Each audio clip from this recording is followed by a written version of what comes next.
Untitled Mission. For thousands of years, Indians occupied a vast coastal region of central California between San Francisco and Monterey Bay. California had the greatest population of Native Americans in all of North America. It's extremely culturally complex and very rich. Hundreds of thousands lived in harmony with the land. Resources were rich here. There was great fishing offshore and up the streams, a lot of elk, deer, pronghorn, great flocks of waterfowl, lots of seeds and nut crops. They lived well in a mild climate on this abundant land.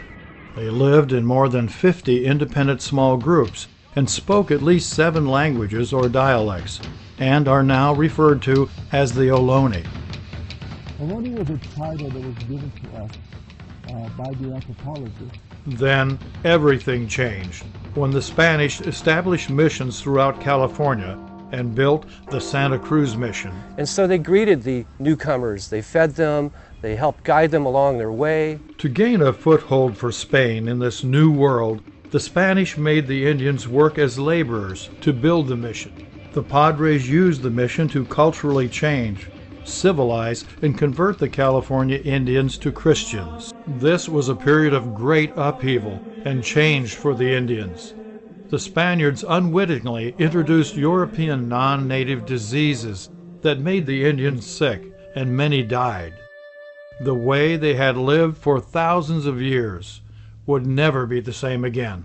It's been over 50 years since the original owners worked to preserve this important historic property. Today, because of their efforts, this state park is listed among California's most valued cultural heritage sites. They built the mission buildings.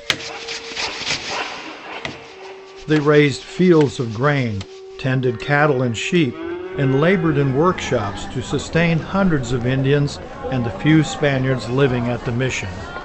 Some Ohlone joined the mission in search of a better life. The availability of food, shelter, and protection was very appealing. The Mexican Revolution led to the complete collapse of the mission system. The Mexican government forced out the Spanish soldiers and administrators, and the missions shifted to Mexican control. The mission complex rapidly fell into disrepair. Some fortunate Indians were able to keep their holdings and sold them. Unjustly, Mexican Californios claimed most of the land and took the buildings that had been given to the Indians.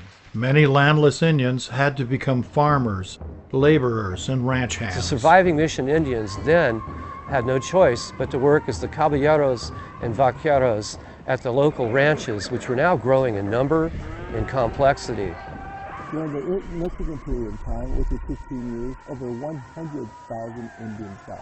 With the advent of California statehood, many more Indians passed away. But by the time of the American period and statehood in 1850, many people thought that the local Indian people were gone, when in truth, they had blended into Hispanic society. The Americans won the war with Mexico and took over the ranchos and used the local Indians to do the work required. With the discovery of gold in Central California in 1848, the world rushed in. It's one of the greatest migrations of humans in the history of the planet. When they go people putting in for the gold, that's part of the sacred claim, take the land and the resources, and do away with the Indians and turn them into slaves.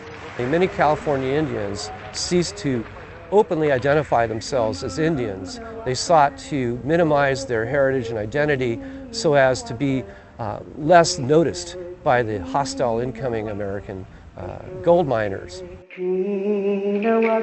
By the beginning of the 20th century, disease, oppression, and statutory decree reduced the Indian population by nearly 90%, leaving approximately 15,000 Indians. As a child, I can remember my great-grandmother and my great-aunt telling me, never say you're Indian, always say you're Mexican. During the time from the turn of the century, many California Indians moved to reservations, sought work as they could find it, and blended in with society as best they could. I have very vivid memories of living along creeks and rivers and streams and working the crops, etc. Others worked to revive old Indian traditions, their language, ceremonies, and they learned about the way of life of their ancestors. was a tribal leader. J.P. Harrington, an anthropologist, recorded field notes about Ascension's rich traditional knowledge regarding plants, songs, customs, ceremonies, and spiritual beliefs. He filled over 76,500 pages. That's very significant to us because it allows us, descendants today, to live our life with the same customs, the same beliefs, our understanding of our history, who we are, where we came from, what our purpose in life is. And we're working now to restore our ethnobotany. However, over time, they continue to persevere, so that now we see many of the traditional peoples reaggregate into Mission Indians, into the Ohlone people, the people of the Ama Mutsun tribe, the Muwekma tribe, and various other politically formulated traditional groups of today. California Indians are still here. They are alive today, and they're with us in our schools, in our homes, in our communities. Today we have the opportunity and the obligation to tell the story of the Santa Cruz Mission from the lens of the experience of the Indian people who are part of it. It's the Amumushin belief that we were put on this earth very specifically, and in this very specific location, to protect and preserve Mother Earth.